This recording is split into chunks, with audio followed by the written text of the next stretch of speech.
the Dome Center. Some more crazy times, so much gone. It's crazy and it's kind of sad. Things are happening. If you need somebody's grace, you fit jump somebody. Brother, don't say Chelsea, don't do your ticket.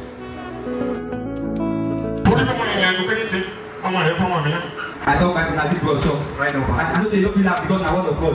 But if I don't be born, I go laugh. Animal down. Has chased you before.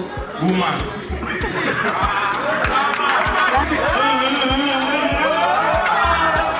Chelsea don't collect too. I check first half score. I see say lead, they lead. Hey, say you know for people there with me I know. If not because of the Yoruba film what they don't watch, and because they don't want that, they don't do money.